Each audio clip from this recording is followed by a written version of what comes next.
Still? Hi.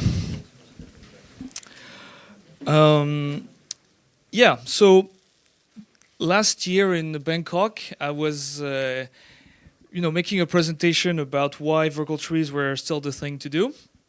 So that hasn't changed. Verkle things are still the thing to do.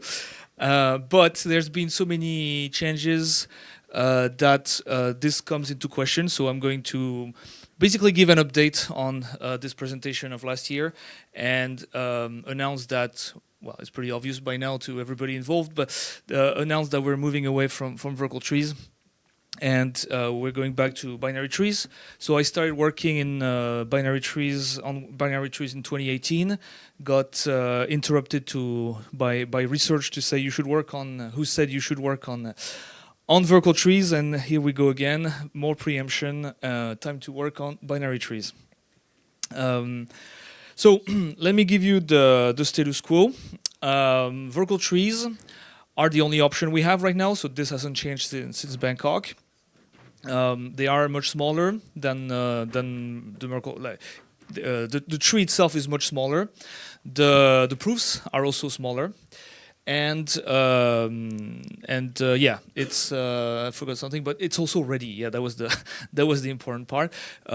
So we could ship it. Okay, maybe not today, but after a year worth of work, we could ship it. So if we ever need to ship some stateless solution, this is the only thing we have.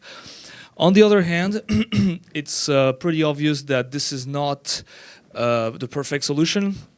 It's not the most ZK-friendly solution it is. It was the most ZK-friendly before Starks got very popular. But today, using binary fields or smaller fields is all the rage, provides better performance, so it makes sense to look at this. The other thing is that the crypto, especially the commitment, is pretty slow.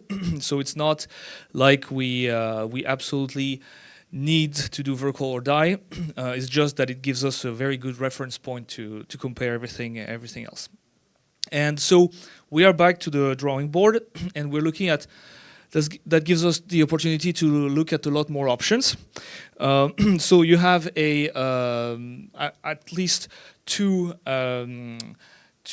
dimensions that I think are important. You have the solutions that are in protocol to the right, and the solutions that are out of protocol to the left.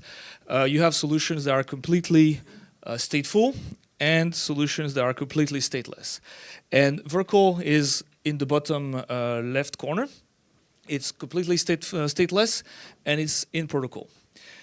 You have regular clients, which I call status quo, where we are today.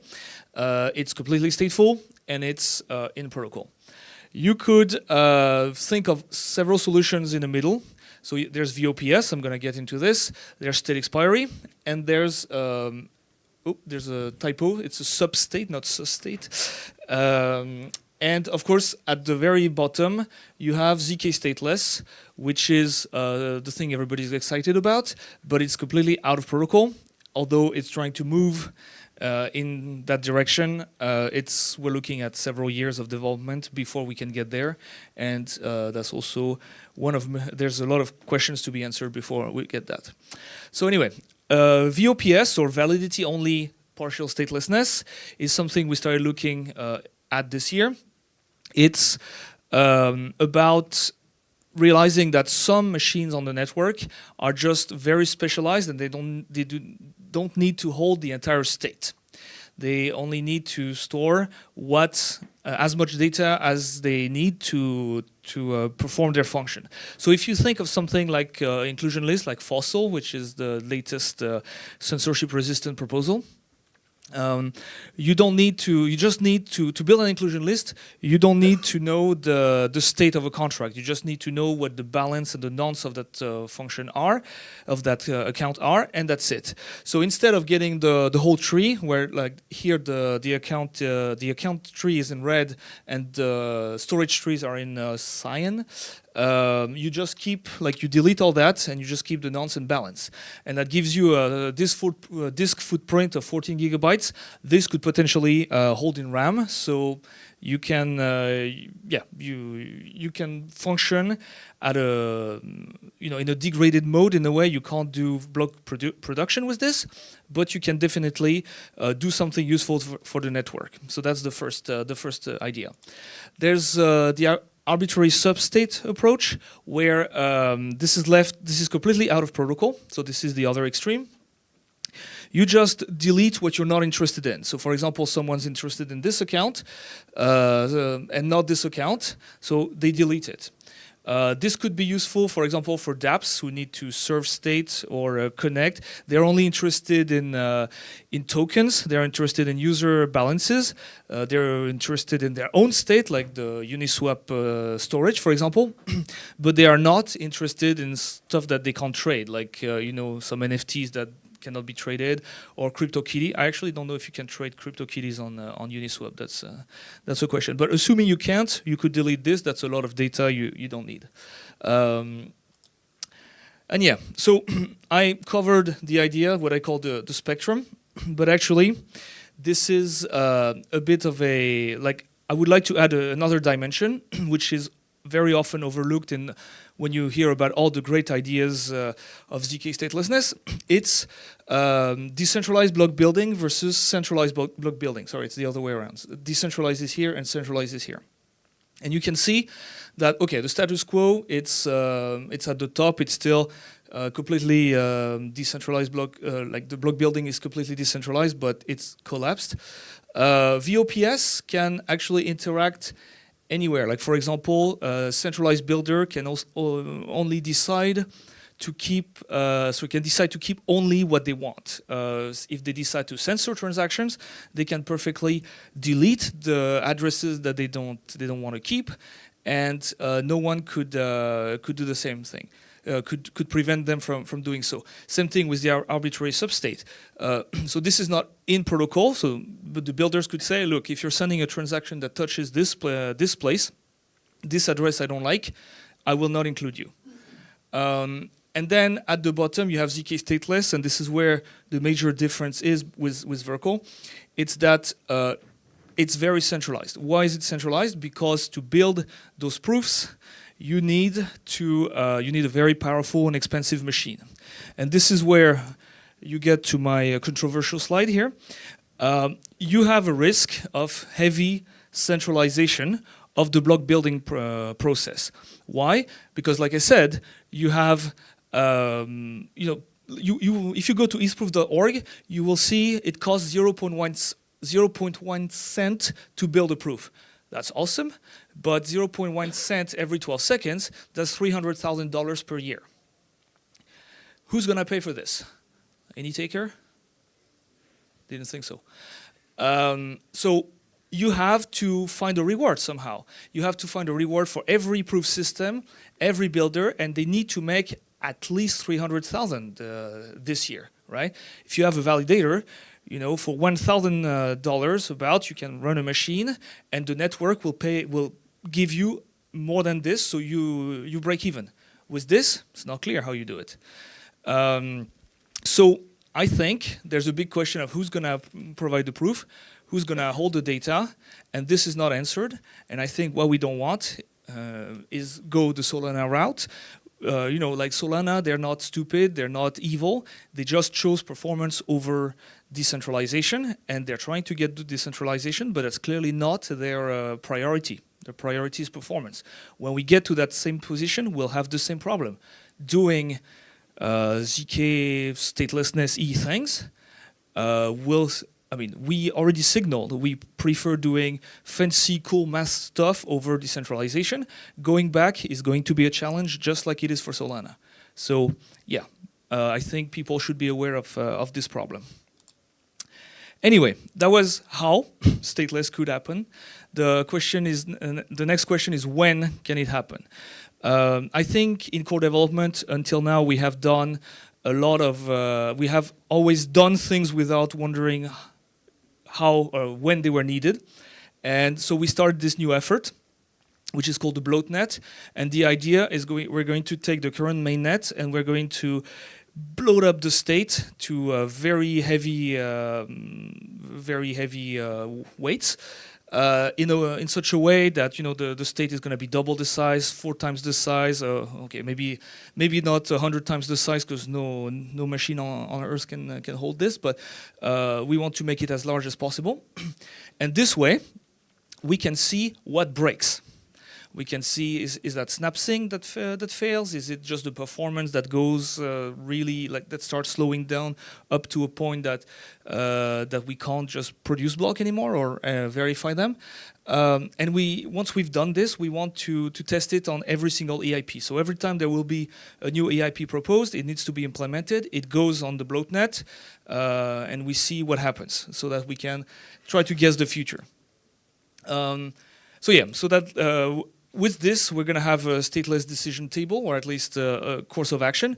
What do we do when we notice, when we determine that something is going to break, when we find a breakage point? What do we do? If it's today, it's Verkle. That's the only way you can handle that.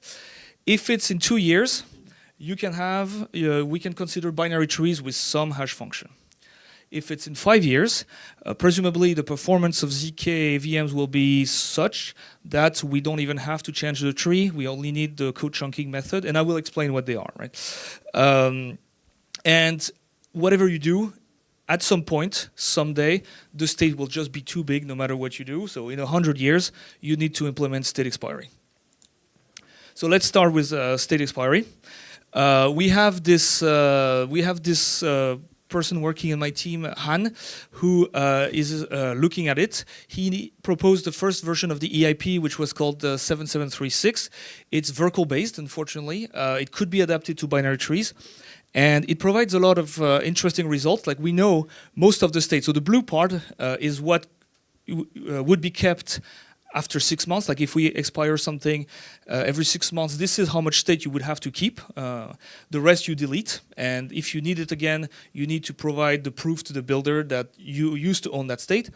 The problem with 7736 is that it's very inefficient in the way it stores the data. So the gain, even though the percentage of deleted stuff is really high, you need to keep markers in the database, and it's not very. It's still taking a lot of space. So unfortunately, we cannot. It's not really worth it. It's maybe you can delete maybe 20%. I forgot the exact number, but it's really underwhelming. Nonetheless, we have 100 years to figure this one out. So the work needs to continue, and this is what we're going to keep doing. Binary trees. We proposed a new EIP to do this. Ignacio from my team, until tomorrow, used to created this EIP. It's basically take what we learned from Verkle trees and adapt it to binary trees, so that we try to get the best of both worlds. The size is probably still going to be much bigger than the MPT, but we are in the process of finding out really if we can't find some smart optimization to make it happen. The problem with binary trees is that it still has a lot of floating parameters. One of them is the hash function. People would like to use Poseidon because ZK friendliness, blah blah blah. But we are not 100% sure that Poseidon is really secure. So the EF is currently running some program to try to get people to break Poseidon. The problem being that until they do, I mean, we will never know that the Poseidon hash function is very secure until someone breaks it. But at least in 2027, we will have a good idea whether it's secure or not, or it brings some measure of safety. But yeah, and the last thing that I want to talk about is code chunking. So we could just say, okay, we keep the MPT, but the problem is the code size. Like, developers want more the current code size is limited to 24 kilobytes, and developers just want more. If Vitalik has been talking about RISC-V, RISC-V is even less space efficient than the EVM. So if we start using RISC-V, the code size is going to blow up by a factor of about 4. We need to do something about this. Why? Because, well, first it takes more space in RAM, it takes more space on the disk, but on top of that, you need to also, if you want to do real-time proving, you have to load this code and pass it to the ZKVM, and this is one of the best example of a ZKVM of a prover killer.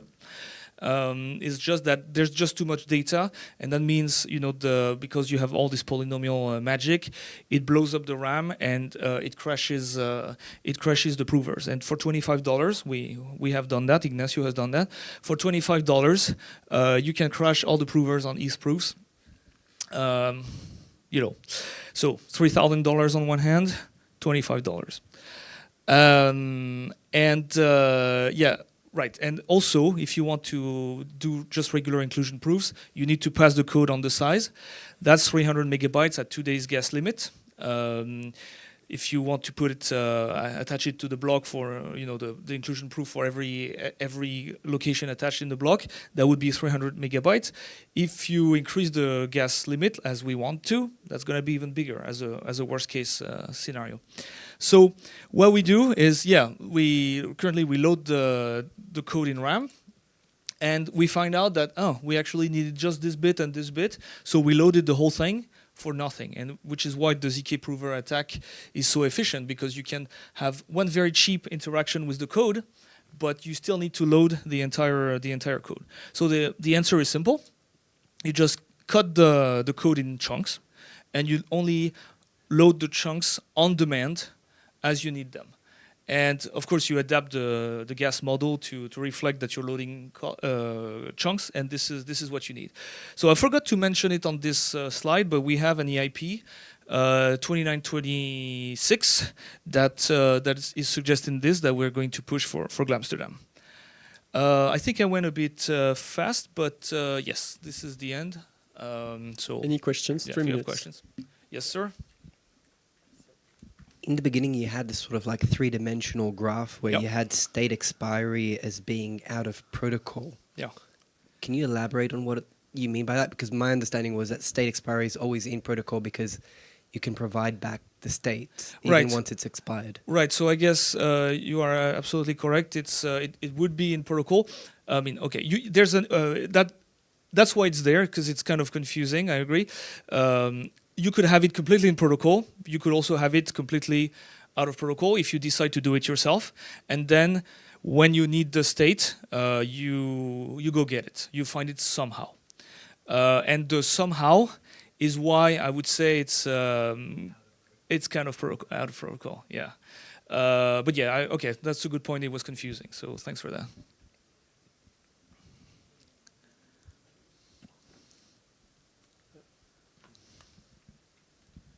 Can you iterate once more on, you said binary trees would be more preferable over 2 years. Yeah. Not sure exactly what... what would change in 2 years that will make binary trees preferable over Verkle trees? And what's stopping us now? We will know what transition function is... what hashing function is the best. Or at least we will know if Poseidon is secure in about 2 years. So that's the first thing. The second thing is for binary trees to be interesting, you need performance ZKVMs, and in all likelihood, we're not gonna get this for another 2 years. Like, I know there's big announcement of real-time proving, but between the announcement and actually running them on a live network, you have I'd say 2 years at least. Okay, one last. When you say chunking the code, and the Ethereum object format won't help to that? Help what exactly? And in the Ethereum object format, didn't you can just load parts of the bytecode? Okay, so I'm not an EOF expert, right? But my understanding is that this was not part of the spec. Like code chunking and EOF were two separate things. They are indeed okay. I see. I understand why you're saying this, because they are sections, and you could only load the sections that you want. But the sections presumably are going to be much larger than the ideal chunk size, which would be 32 bytes. So okay, I get it. Yes, but we need better than that. Okay, thank you everyone. If you have more questions, please continue outside. Thanks.